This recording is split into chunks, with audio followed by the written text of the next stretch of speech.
So off the number 1, I'm going to go ahead and retreat with my right foot.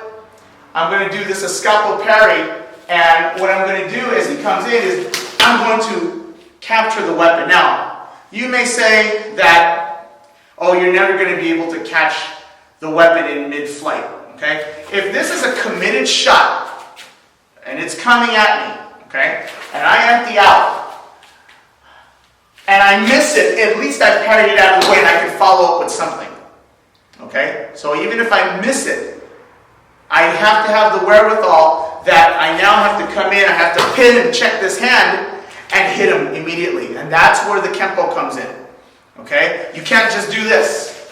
He comes in, I miss it, and then I don't know what to do. And then what does he do? He comes back with this slice, okay? We don't want that to happen.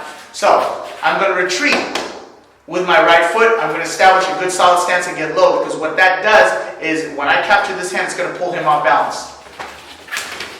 Just like that. Bam! There's my shot. Okay, now from here, I can do a number of things. I can hook the elbow, and I can tie him up this way, okay, knee to the head, whatever I want here, okay, and secure this hand, okay.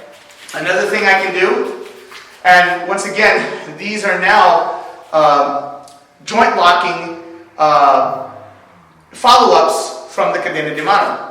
Once again, as I empty out off this number 1, I can come into this, get him to this. Now, here's my Kenpo snap kick. Snap! Collapse and thrust. So, as he comes forward with his number 2, I come in, I block, and I stop this here. Look what I have here. Wham! Right into the eyes. I got a finger whip. I got an eye rake, a full finger eye rake. Okay? Guess what? Once I do this, he's not thinking about that knife for that 1 second. Okay? Once I do that, I can collapse the arm here, okay? Go into my figure 4. Once I get this wrist, I can pull, okay?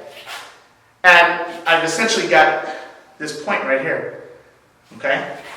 Once again, comes in with this number 2 shot, I stop it, okay?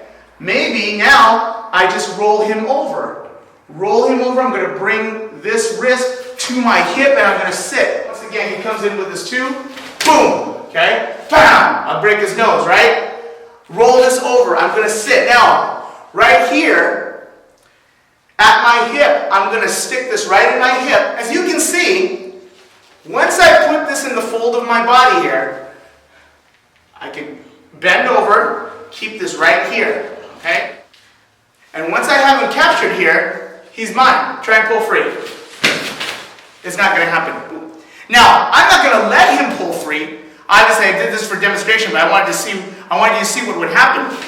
When I have him here, okay, I'm going to be hitting him. I'm going to be hitting him, breaking his face, doing this kind of thing, okay? But his arm is trapped. I can break here, okay? I can snap his elbow, okay? There's all kinds of things I can do from that position. Okay, angle 3. Once again, I want to get down to the angle of the attack, and I want to meet it. I can do a bicep destruction here with a good hammer fist or an inward block, but immediately I want to be able to hit him in the face as well because I don't want that second hand coming in. So he comes to slice me, right? Bam! Boom, okay? I'm coming in like this or like this, okay? I'm coming down to the elevation of the attack, okay? So once I stop this, I'm going to go right up to his head. And I'll smack him right here. I'll stun him right here. Now, what I want to do is I don't want to stay to the inside here. Because if that second hand comes in as a punch, I got to do something here, right? So, right when I smack him, that should send his head this way for a second. And all I'm going to do is I'm going to take this arm, I'm going to come across with it, and step underneath. And now I have a break right here. Okay? And if he tries to punch me with that other hand, it's not going to happen. Okay. Now, from here, once I break this, that should release. That should open up and drop. Number 4 is essentially the same as that number 2. Once again, as he comes in, I'll just meet it. I'll meet it. See, I missed this here. I need to know to check and hit him. Okay? I'm not saying that any entry is going to work seamlessly. You have to know how to follow up if the situation goes wrong. That's the reality of it. I'm never going to teach my student and say, this will work every single time. Some teachers do that. That's not reality. Reality is that fights are ugly, unpredictable, anything can happen. So if you practice like that in your training, you'll know what to do. You'll know how to follow up. Okay, so he comes in with his number 4 shot. I drop down. I get this, bam! I hit him again. Right with that back knuckle. I can bring him into that arm bar. I can go into this figure 4. I can bring him out into this reverse wrist lock, snap kick, bring him down, snap his elbow, and then come in like this. Last one, number 5. As he comes in with this straight thrust, I'm going to empty out. I'm going to empty out. I want to create a corridor here so that he can't stab me, okay? So as he empties out, I'm going to drop on top with this C-check, and I'm going to use this pendulum parry from Kenpo to ensure that he doesn't come and slice me. So as I empty out, I'm going to drop in my stance. As I capture here, bam! I'm going to hit him right here, boom! With an elbow. Do something. I got to do something real quick before that second hand comes out. Okay? Now, from right here, I can do a few things. I can collapse the elbow and bring him back here. If I want to, into this wrist lock back here, and just hide my head back here and just make him drop the knife. Once I do this, I can once again come into this drawbridge break, like as I like to call it. Okay? I can come up into this again.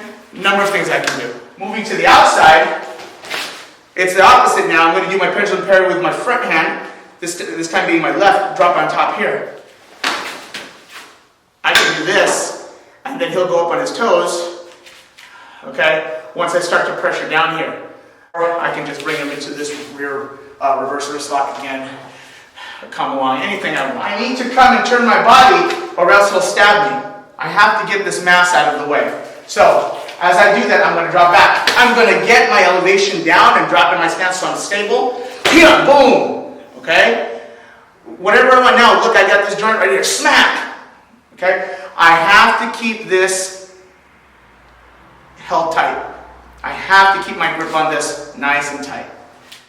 The methodology in how we evaded the weapon was from Cadena de Mano. The scalpel parrying is from Cadena de Mano. The joint locks are from Cadena de Mano. Any kind of filler striking that I did that you saw was Kenpo. Okay? Whether it be that back knuckle, that's nice and quick, nice quick shot, a knee, snap kick, elbow, whatever, a rake, a claw, that's the Kenpo. Okay? That's the way the American Kenpo and the Cadena de Mano can be integrated with one another, especially when it comes to a weapon attack. Okay? Now, very, very quickly, let's see what this looks like empty hand.